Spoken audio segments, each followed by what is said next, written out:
My name's Tyke James. I'm the Government Affairs Coordinator for the National Audubon Society. I use pronouns he, him, his. I am based out of Washington, D.C., the native lands, the Nakachunk peoples, and I am happily co hosting this panel session with. Hi there. My name is Eileen Palma. I am the program coordinator for the Inland Empire region for Latino Outdoors. My pronouns are she, her, hers, and I am coming from Inland Empire. So if you all don't know where that is, it's pretty much a group of cities sandwiched in between Los Angeles and San Diego. Thank you. Now, in the title of this panel is solidarity, and with respect to that, I think in light of recent events and what it means to actually stand in solidarity. I want everybody just to take a moment and think about what that means to stand in solidarity at a moment's notice when it is needed most. So, just for a moment.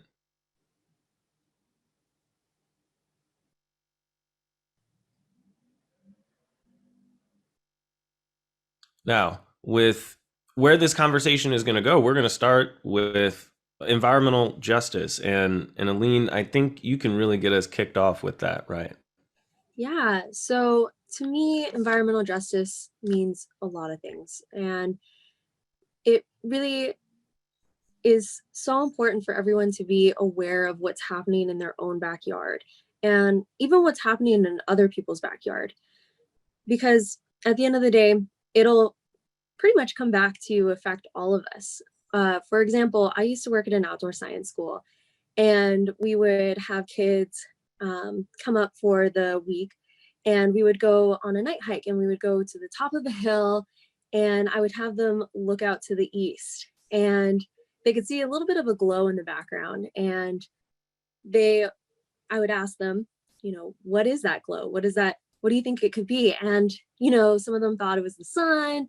They had no idea. It was just like this mystical light in the background. And then I would, kind of give them a little bit of a hint.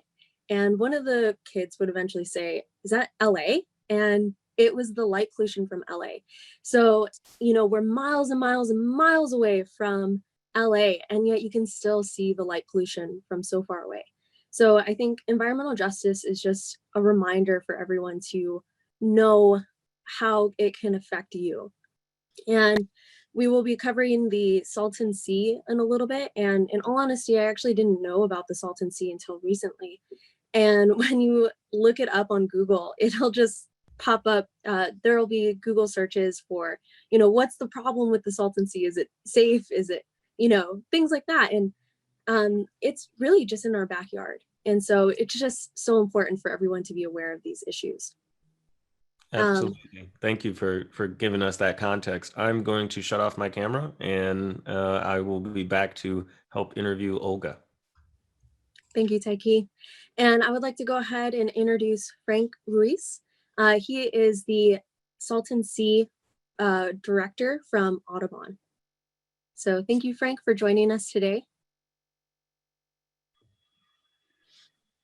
Thank you all. I appreciate the opportunity to join you all. And as we navigate these incredible, difficult issues, not only economically and politically, but now dealing with environmental justice issues, I think it is great to have this energy. Um, would you be able to share my screen, my presentation?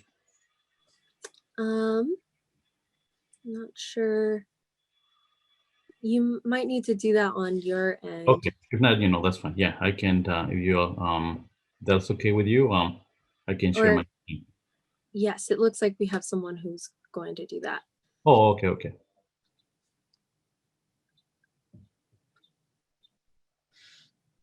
While we're waiting for that to happen, Frank, do you want to go ahead? Oh, there we go. We have it. Okay, beautiful.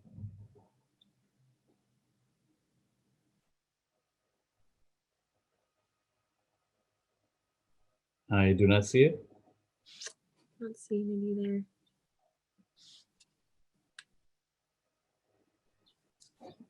In Meanwhile, let me introduce myself. My name is Frank Ruiz, and I use the pronouns of he, his, and him. I define myself as a Native American by race, Latino by culture, and I've been in mental health, and I currently work as the director for the Salton Sea programs. And I want to start with this in talking about a little bit of migration.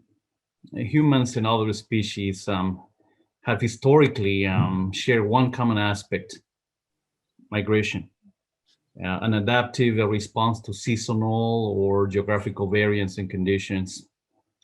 Migration is defined as a movement from one country, place, or locality to another. Yeah, ever since the earliest humans began to spread across from Africa, humans have been in the on the move. Even today, interestingly, 3% of the world's population, at least 258 million, do not live at the places where they were originally born. And these migrations were likely driven by climate change, food availability, or other environmental factors. As time passed and cultures became less nomadic, and war and colonialism began to fuel migrations. The Salton Sea is a common example of the legacies of colonial settlers that created historic inequalities and inequities in water across the West, depriving disadvantaged communities from economic resources and creating a pool of public health and other environmental issues. And this is, the Salton Sea. This is, a common example right here. A place, a region plagued with inequities and inequalities. And I can share my screen if for some reason you want me to. That would be great. Yeah, Oh, there you go. there it goes. Okay, next. The Salton Sea shaped the landscapes in the region. This the Salton Sea became probably one of the most visited places in Southern California during the 50s and 60s, to the point that many of the cattle ranches were relocated from the region to give away access to a more appealing landscape for the luminaries in Hollywood, people from Southern California. It only rivaled the lush golf courses in the west of Palm Springs, and people used to come and visit the really nice restaurants and hotels and opportunities for boating and golfing and so forth. And at one point, it was even called the California Riviera, and attracted more visitors than even the Yosemite National Park itself. Next, only 60 years later, the Salton Sea is now probably one of the worst environmental crises, as the sea is continuing to recede, as the water is receding, leaving behind toxic lake beds, creating not only an environmental issues, killing the whatever organisms are that still live there, but creating perhaps one of the worst public health crises in Southern California and perhaps in the whole West region, leaving in an economy that is having a hard time really to survive. Communities, especially Latino communities and communities of color, have been exacerbated by this crisis. It is very common to hear a lot of people complaining of asthma and COPD, nosebleeds. I remember, one time, and this is, a really touching human narrative. I was doing a documentary for National, and my filmographer came all the way from New York. We interviewed this family of five: mom, dad, the kids, 12, 9, and 6. They all were dealing with respiratory problems such as asthma and COPD. The kids had to walk to school with not only an inhaler but a bronchodilator in case they had an asthma attack. This is what the communities are dealing with. Next.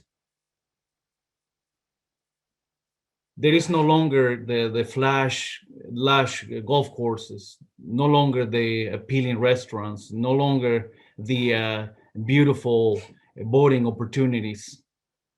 The Salton Sea is in the middle of a water crisis. It is intrinsically connected, both hydrologically and politically, to the Colorado River.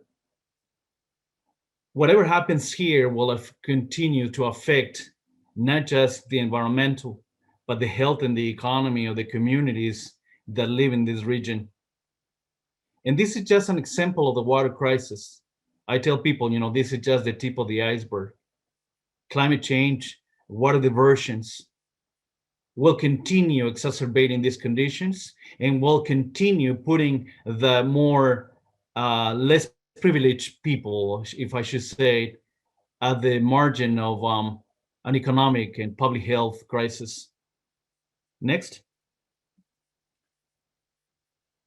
These communities that are predominantly Latino, 85% of those communities are Latinos. And climate change and drought are exacerbating their livelihoods. 20%, we're going into the 20th year of drought at the Colorado River, a river that is over-allocated, disproportionately affecting people, communities of color, the lack of inclusivity of indigenous communities. The rules and regulations do not allow or have not traditionally allowed communities and other non-traditional voices to have a place at the table where the decision makings are happening. It is exacerbating the health and not only the health, but the economy of the people that reside in this region. We have the second highest unemployment rate in the US, fluctuating between 20 and 24%. We have one of the worst, if not the worst, asthma and COPD rates in the state of California. Very difficult to quantify because a lot of these communities do not have access to medical care. A lot of these communities have to go across the border to get medical attention. It is also heavily impacting birds and wildlife in California.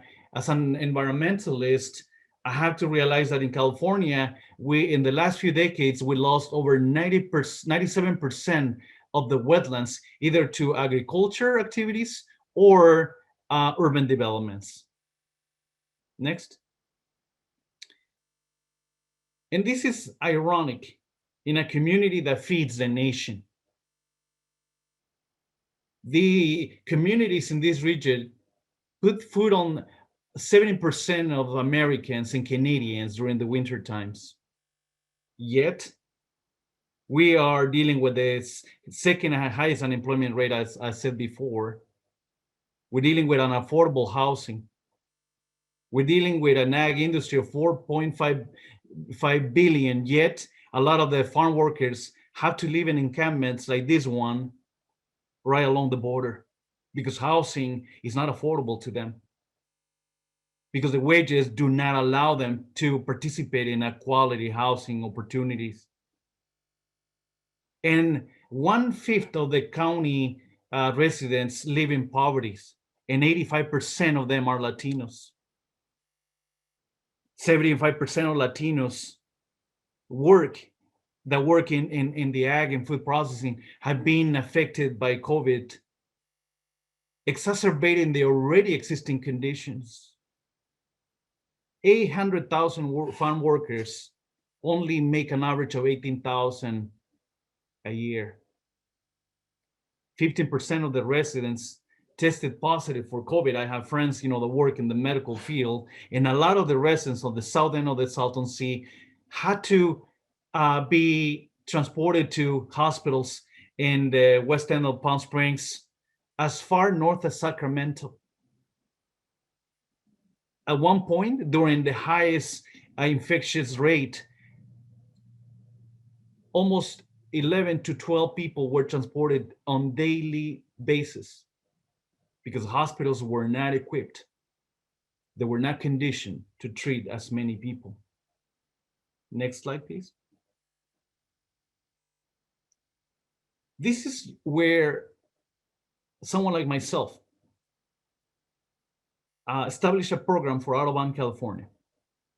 This is the context that many of us as environmentalists, activists, either trying to protect the wildlife, trying to protect the health of those communities. I have a saying that for me, as an environmentalist, it is people first, and then the wildlife. And therefore, the program that I established in these communities are composed of science, policy, community engagement, and education. I wanted to make sure that we created pipelines for education and leadership opportunities for many of these communities that traditionally do not have access to. Information is very limited. I have identified the different tiers of the subgroups in our communities. And usually the information about the Salton Sea only stays usually on the highest, on the outer layers of the communities. If you ask community members, what do you know about the Salton Sea? Most likely they will know very little. So we have a long ways to go. But Audubon, under my leadership in these programs, we've been able to carve a niche, understanding that from now on, conservation needs to be done in the context of the community work, needs to be done in the context of the community needs and wants, immigration issues, public health issues, economic issues, education issues. Next slide, please. I think we need to take a multidisciplinary approach. Whether we come from an environmental entity or whether we come from an environmental justice entity, we need to find those common denominators, and we need to take a holistic, multidisciplinary approach. Policy, changing policies that traditionally have not benefited the destitute communities. In our case, we took an avian approach, an avian monitoring program, but it needs to be done in the context of understanding the water issues, water quality issues, air quality issues. This region is already in non-compliance with the quality issues by the federal standards. We need to make sure that we enfranchise the communities in order to really create the changes that we need to. There are many things that we need to learn, but many things that we need to dislearn in order to be able to work and operate in communities such as the communities around the Salton Sea. Next.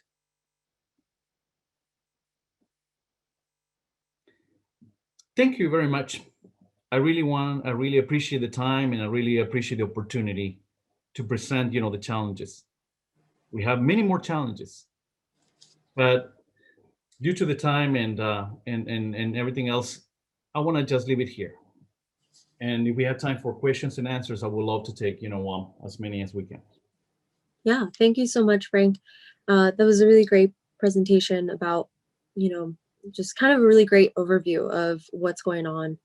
And I really appreciate you bringing up current issues like COVID and how that's affecting the community down there. So we do have a few questions. So I do understand there's a lot of distrust of state and federal officials in the communities around the Salton Sea. Do you see a path for rebuilding trust, or what role might the NGO community work there play? There has been a traditional distrust to not just federal and state, but even local governments, because traditionally these communities have been left outside of the resources available. There was an article a few years back, by the LA Times, that they called this region the almost forgotten land. And when other entities came, traditionally they parachuted programs. So community members were in distrust of many entities, knowing that somebody may come and parachute a program and stay there until their resources and monies run out. And in many cases, they were very aware that the conditions many times were even worse when they left. So I think that in order for really create and develop the trust that is needed, I think we need to have every entity not only collaborating, but compromising with each other, allowing the community members to see that that unless we find the middle ground, this will be a lose-lose situation. So I think that trust is now won overnight. It takes time, and it takes intentionality. Yeah, thank you.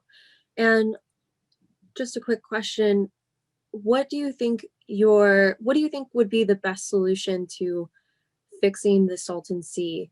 I know that they have raised a few ideas on how to, I guess, put a Band-Aid on this problem. What do you think might be the best solution going forward? I can name at least 3 areas that we need to change. Number one, we need to have a realistic solution. We need to have a really comprehensive understanding of the crisis of the sea. We live at a time where we are dealing with one of the worst water crises in the West.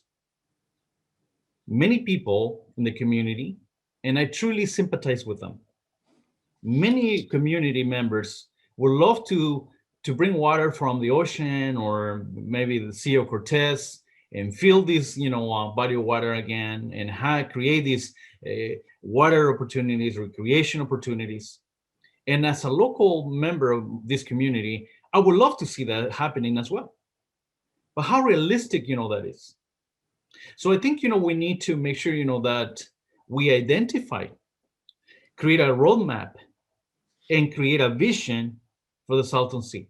It may not be the vision that we all want. It may not be what we aspire for the Salton Sea to become again, but it can be not only a realistic, but a feasible solution that can allow every entity to jump on board and say, okay, we now understand what the feasible solution is, and we can get there. Second, I think we need a higher level of compromising by every entity that's responsible for the Salton Sea. They need to have a better understanding of collaboration and a really strong coordination. There are so many different cooks in the kitchen. And lastly, I think that NGOs and CBOs, we need to meet and find those common denominators as well. We come from all the array of different expectations. We come from many different institutions with many different traditions. I have a saying: I don't care who you are. I don't care if you come from the faith-based communities. I don't care if you come from the health industry. I don't care if you come from the private industry. I do not care if you come from a CBO or NGO. We make that distinction as an NGO and a CBO, a community-based organization. I think we all need to find that common denominator that can become the hub that can allow us to find and to aim at these feasible goals. Well, thank you so much, Frank. That concludes our time for right now. So I'm going to go ahead and pass this over to Taiki, and he will ask our next panelist. Yes, and if we were in person, I would be like, everyone, please give that round of hands. Thank you so much, Frank. Thank you so much, Aline. Now I'm going to ask Olga Bautista to come to the stage. She is a community organizer for the Southeast Environmental Taskforce. We'll be talking today about the Chicago Southeast Side steel dump site, and we'll be learning more about you. So please get started. I'm sure you have a presentation to share. Is that correct? Yes, thank you so much for having me. I'm so happy to be here today. And thank you, Frank. I feel like we're living like parallel lives. Like everything you were saying was like, yes, same thing. Very similar issues are happening in the southeast side of Chicago right now. Um, I will attempt to share my screen. Mm-hmm. Do you want me to go ahead and get started, Taiki? By all means. Okay.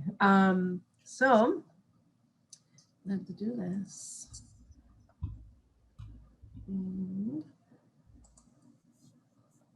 And you're born and raised Southeast Chicago. Yes, my family is from Mexico, from Jalisco and Nayarit, Mexico. And even in their little dusty towns in Mexico, like 45 years ago, they heard that there was work in steel mills in the southeast side of Chicago, and they made the decision to leave their home to try to find a better life for themselves. And that's how my family ended up here. And now those steel mills are gone, but the toxic legacy that has been left behind is impacting the public's health. And that's what I'm going to talk to you guys about today. Wonderful, wonderful. And you'll go to full screen mode for us, won't you? Yeah, I'm not sure what you guys can see. It is, we can see your browser and you know what you have downloaded recently. Okay.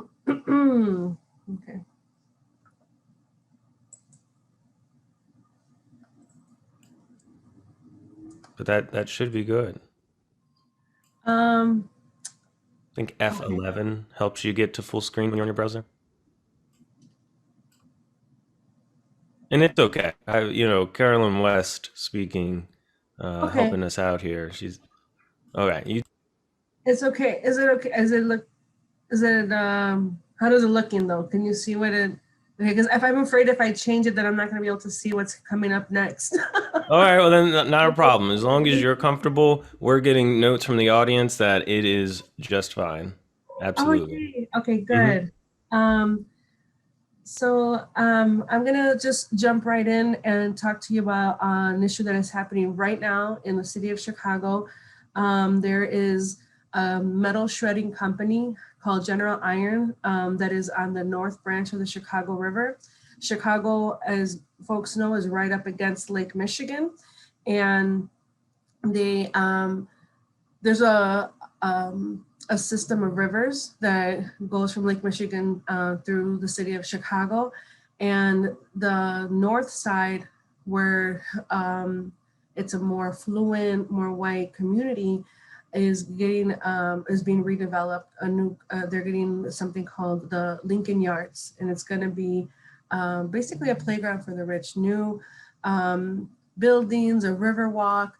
But the thing is that neighborhood was also once one of the hubs of the steel industry too. And little by little, they've been moving those industries out of there.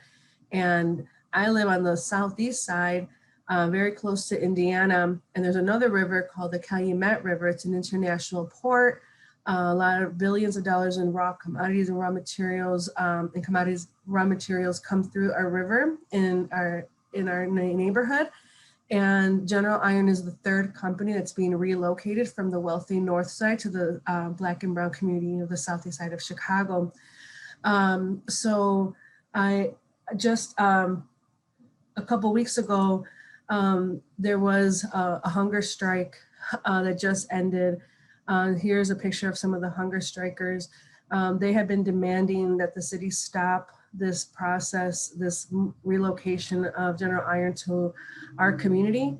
3 of the people in this picture were on a hunger strike for 30 days. And it actually did garner a lot of support. Over 500 doctors and public health officials have, in the last couple of weeks, written to Dr. Arwady, who is the Department of Public Health commissioner, and she's in charge of making the decision if this company is going to receive their final permit to relocate to our community. And I'm gonna go ahead. So we know that they're going to be allowed to produce 16 tons of toxic PM10 every year into this neighborhood. The company is going to move right across the street from George Washington High School and Rowan Park, and George Washington Elementary School. And basically what folks have been saying is that, you know, if this was not good enough for the north side, it's not going to be good enough for the people in the southeast side of Chicago. And these images, you know, this is what the operation looks like up north. And the thing is that there's already a metal shredder in our neighborhood that they're like merging with. And the difference is that the metal shredder on the north side is shredding vehicles. So and we don't have that here in our community right now, but when you shred vehicles, it creates way more pollution than a regular run-of-the-mill. I know people don't really know what that looks like, but a non-vehicle shredding operation. This is just across the border from my neighborhood. I went to school. I live right like 5 minutes from the Indiana border. So these borders for us are like arbitrary. Like, it's my neighborhood. Like, I still consider the Northwest Indiana neighborhood area as part of my area. I went to high school at Bishop Noel Institute across the border, and we do shopping there, and our families have all like settled in the Chicago, and Chicago, we call it like Chicagoland. And this is one of the images of a steel mill that is still operating in Northwest Indiana. 6 of my high school classmates have died from cancer, and I'm 40 years old. Okay, I'm 42, but what? But still, like, that's how serious is the pollution in this community, and how it's all concentrated in this, like, we call it the Calumet region. And it affects us, even though it's just across the border. This big mess that you see here, this big pile, this is a company that was storing petroleum coke on the Northwest Indiana. Right next to that steel mill, there's a BP refinery, and the BP refinery there has recently, in the last 10 years, gone through a massive upgrade where they're bringing tar sands from Alberta, Canada, down pipelines to the Northwest Indiana, processing it. And when you process, anytime you process, you make petrol, you always have pet coke. You always have petroleum coke as like a byproduct of making the fuel that we need for our vehicles, for planes. And when you process tar sands, you have way more pet coke. And they were storing this on our river. So this is my neighborhood here. And you could see how closely it's located to houses, to community schools, doctor's office. But the thing about what happened here in 2013 was that because this was being stored outdoors and it was being blown out all over the neighborhood, people could see it. So sometimes when we have pollution in our communities, you can't see it. Maybe you could smell it, maybe you could taste it, but sometimes you don't see it. And in this case, this stuff was blowing all over the neighborhood. And this is a picture of neighborhood folks. I call it our motley crew. Young, old, we got this balloon mapping kit from Civic Lab. I'm sorry, from, oh my God, I'll get you the name of the organization in just a second. But we got this big weather balloon and we cut, this is before drones were so popular, you know, and accessible. We had like a ocean spray container and of juice, and we cut it in half, and we cut some slits into it. We put a camera and got a little pebble from the ground and wrapped it around with a rubber band and held it in continual shutter, put it inside this little rig that we created and attached it to this weather balloon, and it flew in the air. You know, we didn't know what it was taking a picture of until we brought it down and took it home and looked at it in the computer. And what we noticed is that we actually picked up pet coke that had flown onto the frozen river. And we took those images straight to city council and we said, you cannot make a decision on what's going to happen with this company until you do an investigation. Well, this was like, you know, huge. You got at every level of government was involved at this point. And we were able to, it was a hard fight, but we were able to actually stop the storage of open piles of petroleum coke in the whole city of Chicago. Now there's no rules for storing petroleum coke. But when we had these monitors up, it picked up other things that was in the air. It picked up something called manganese. Manganese is an ingredient that is used to make steel harder. So you saw the other image where Northwest Indiana still has steel mills. Well, they store a lot of this like bulk, they call it bulk storage, until the company needs it. But manganese can't be watered down. So then it was just blowing all over the neighborhood. And it's a neurotoxicant. So when you breathe it in, the way that it works is like it goes directly to the brain and it causes like Parkinson style symptoms. We ended up doing soil testing in people's houses and their front lawns and backyards and things like that. And we actually found that manganese had been blowing across the community. We found arsenic and lead also in people's lawns. And the actionable level for the EPA to actually remediate those front lawns and backyards was really high. So they only remediated a handful of properties, but there was many more that still to this day have those poisons in people's houses. And I started telling you guys about the neighborhood, right? That like even my family in Mexico heard that there was work here. Well, when those steel mills closed, people, the property values went down. It devastated the community. Tens and tens of thousands of people were left without work.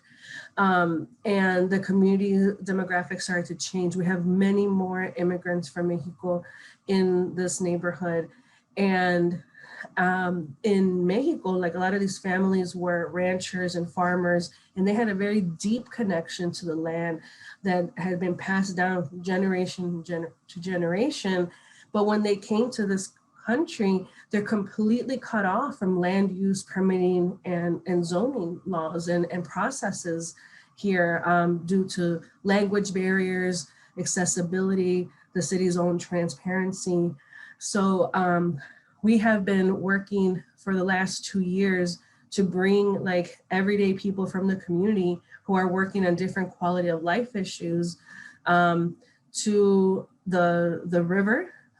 We had people who had lived here 50, 60 years who had never been on the river, who only crossed the river on the bridges when they're, you know, getting to work or moving around the community, who were in tears because they had never seen their own community, their own neighborhood from that perspective.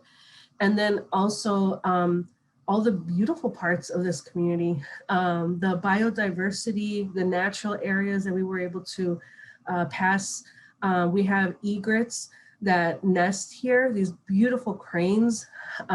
We have, it's just like, it's actually parts of the community are actually protected because of the biodiversity, because it's a very unique marshland that still exists here.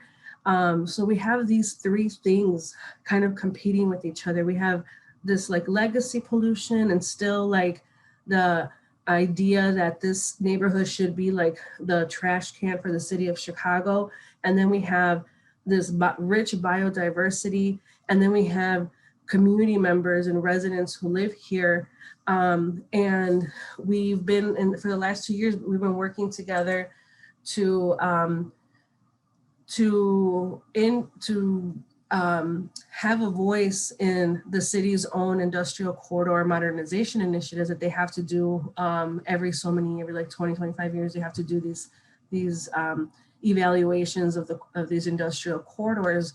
So we have been bringing these people together, these leaders from the community who work we have like a groups of artists, 93 Studios, who is part of it, Parents for Extraordinary Children, who deal with children with special needs. We have just a really diverse group where we're trying to unsilo environmental justice campaigns and issues, and connect with people who are working on different things. And this data book, what we did, we said, we have a lot of stories and anecdotes about like people, a lot of sick people in this community, but we don't have any like hard evidence. So what we did is we got this advisory committee together, and we said, like, what do we need to know? And the overwhelming response is that we need to know the health impacts living next to an industrial corridor. And that's what we did. So this is just published. It's like fresh off the press. It's just been published in February. It's been downloaded over 350 times in a very short amount of time. And it detailed some really serious issues. This neighborhood has the highest COPD instances compared to the rest of the city, and also compared to other industrial corridors. It also has the highest heart disease instances than other parts of the city. And it's also a neighborhood that is medically underserved. So in this report, we said, okay, enough of just talking about these problems. We actually have solutions. Like Frank was talking about earlier, like we need to have everyday people, not just at the table, not just like, hey, we see you, we're hearing you. We need to be able to impose our will on the city of Chicago and make sure that if they're going to evaluate these industrial corridors and do them in ways that are equitable, they have to do it with a public health lens. Absolutely. So that's my presentation. This last slide, shows like some of the folks who are doing like a bird walk and doing cutting down invasive species in the neighborhood. And I think, I was joking in our prep call the other day that a couple of years ago when people would say like, hey, let's go, do like some bird watching, or let's go to like these natural areas, I would be like, I don't get what? Like, we need to go door knocking. We have a serious issue here. But I actually started going on these and doing this work of like the conservation work. And it has been such a rewarding experience. It has really given me even more reason to be involved in my community. My kids for Christmas, they got geared up with like hiking boots and the gear to be able to be in the marshlands and go for hikes and we see deer all the time. We see these beautiful egrets. We've even seen bald eagles nesting in our neighborhood.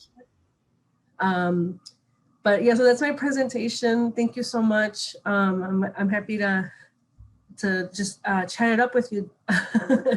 Yeah. Thank you so much for that, Olga. Really appreciate that. Now, unfortunately, we only have time for just one question. So I looked at what we have in the chat, and there were two really good ones. One about PM20. I'm assuming that's the magnesium, and a broader question about what does it mean to work in solidarity with environmental justice movements when there are political parties like the Democrats, for example, who may use words and policies to center it, but what does it truly mean to stand in solidarity with your movement? This is a really great question. And I think when we started this General Iron campaign, it was like, the regulars, like, the OGs, folks like myself and our executive director at the Southeast Environmental Taskforce.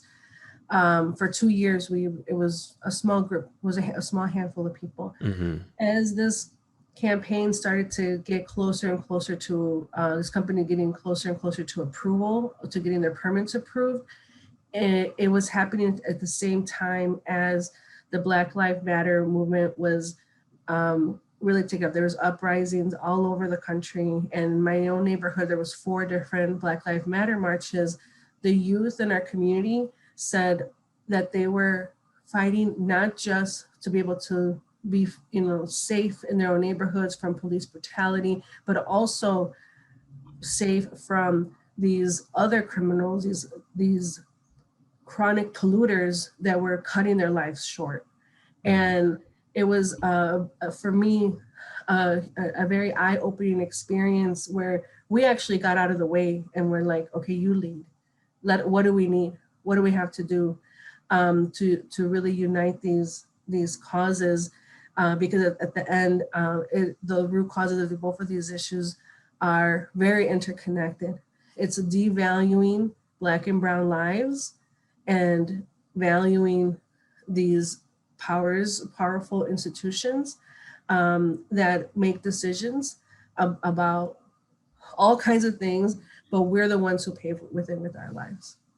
Thank you so much for that, Olga. Now I'm going to take this panel discussion to part of what brought us together as well, Selena. Now, where does that come from exactly? I'm going to take a couple minutes just to explain that, and we will all come back and give our thank yous to the panelists and to everyone who helped put this together. So I am just going to very briefly go through something that will be shared with all of you very soon. This is a self-guided click-through presentation. So if I were to click on this image, it would take me right to the story map. As you can see, my internet is taking its time, but let's not talk about my internet speed.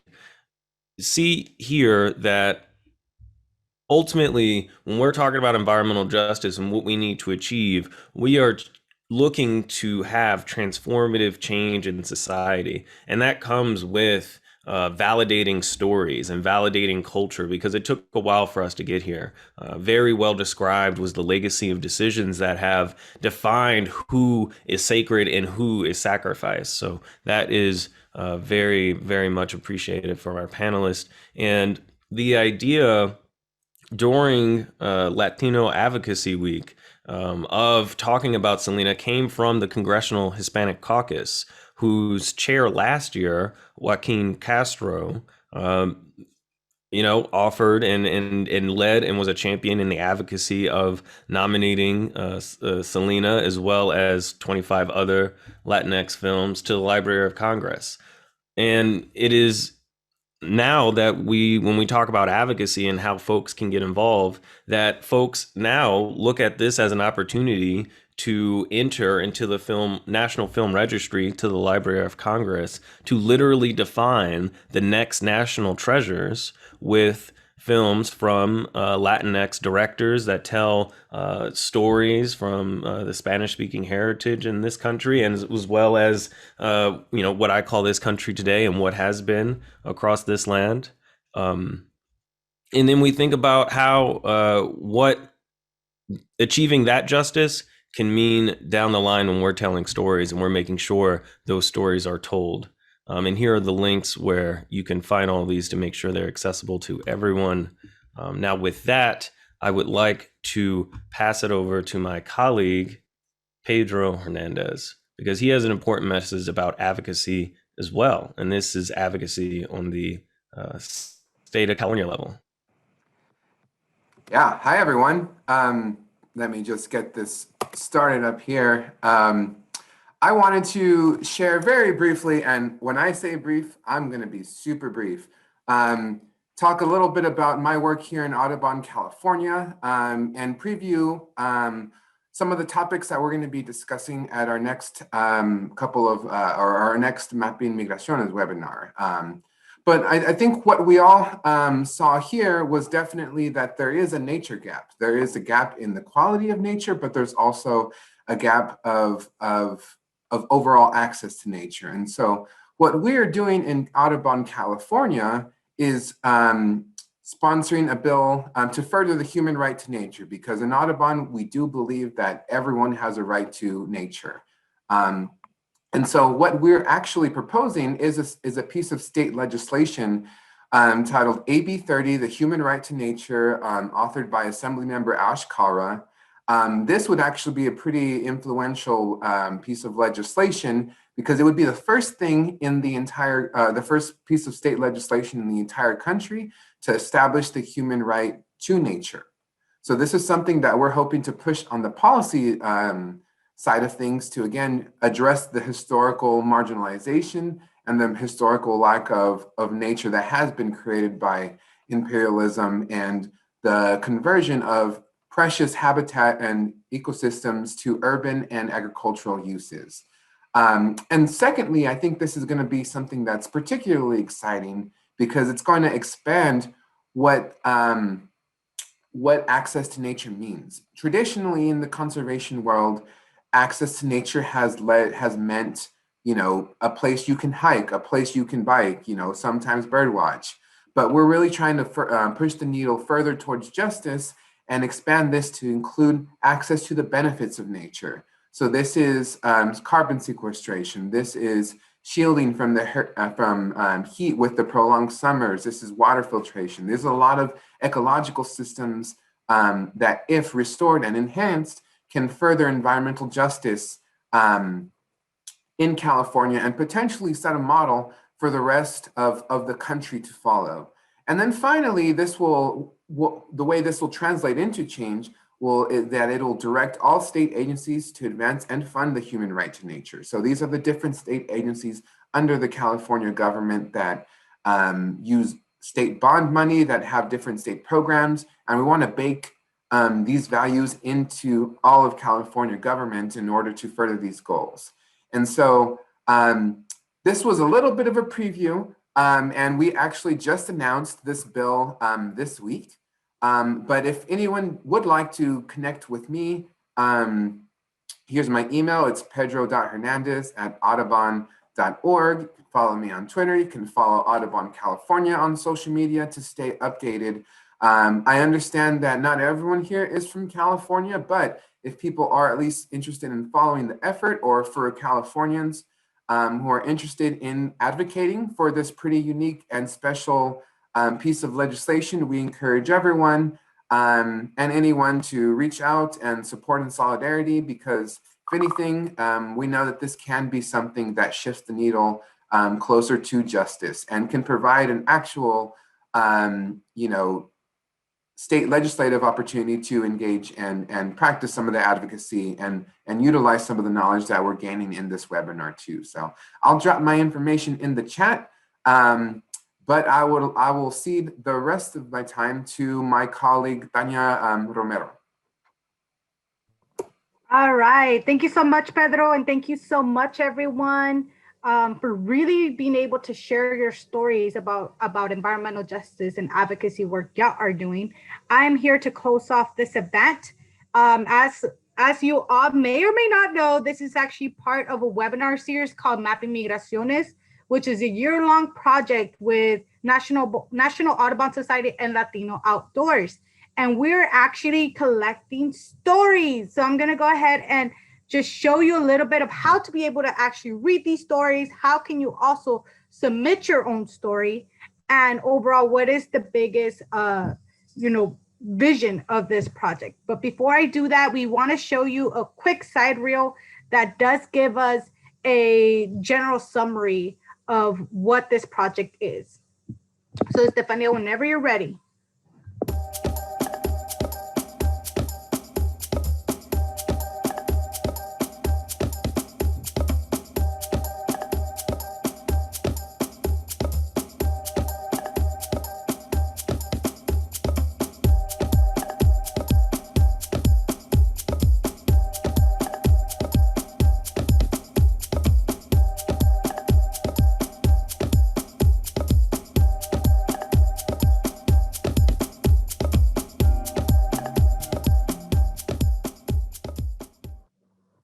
Right. Thank you so much, Estefania. So, like the real mentions, this project is very based on a celebration of Latinidad and specifically being able to connect, right, our countries through the concept of migration, not only with birds, but also people, right? Because specifically for our communities, right, we migrated a lot from different parts of Latin America. So if you have a story that you would like to share with us to feature onto our map for this project, we highly encourage you. And in a minute, I'll show you exactly how to do that.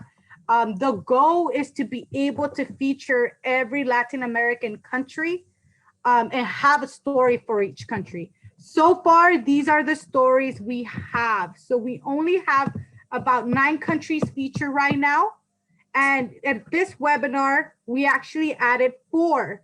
So we have 4 new stories that are brand spanking new, literally came in today from Colombia, Cuba, El Salvador, and Panama. And you can find them here if you click the select country of origin. If I click Colombia, I get shown the migration path of Colombia from this individual. But I also see the bird that does that migration pattern.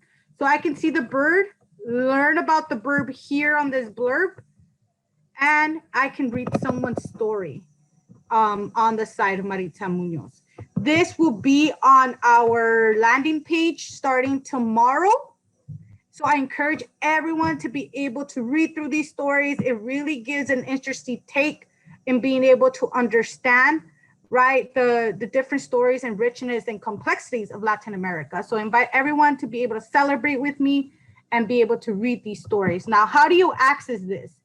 So we have a landing page called Mapping Migraciones. And if I literally go to my browser, I can put audubon.org/mapping migraciones with a hyphen between migraciones, and I will get there. I type that in. This is our landing page. Now, the cool thing is a lot of you have been asking, are these recorded? You know, yes, you will find them here on this landing page, like the last webinar we had is right here on our landing page. Tomorrow, this map of the story map I just showed you will be also on this landing page, and you can click on the link and you can read. Now, the last thing that's on this landing page is Tell Us Your Story survey. You can click there for folks that have a story to share with us that, you know, their families did migrate from Latin America. I highly recommend y'all to fill out this survey. It will definitely help us. We don't take any private information other than your name. We don't ask for birth date, any of that. So yeah, and a lot of it is to be as thorough as you'd like or as vague as you like. But we highly encourage you. It will definitely help us to be able to continue collecting these stories together and continue to celebrate this concept of Latinidad. Now, if you're someone that doesn't have the story to share, then help us share this platform to be able to collect and reach our goal of collecting a story for each of the countries. Now, with that said, that's all I have. I'm going to go ahead and close out this webinar, and thank you so much. Have a great evening. I'm so happy to have folks tuning in, and I'm going to invite all panelists to turn on their cameras and give a quick bye and have everyone give you a round of applause and thank you. Thank you, everyone.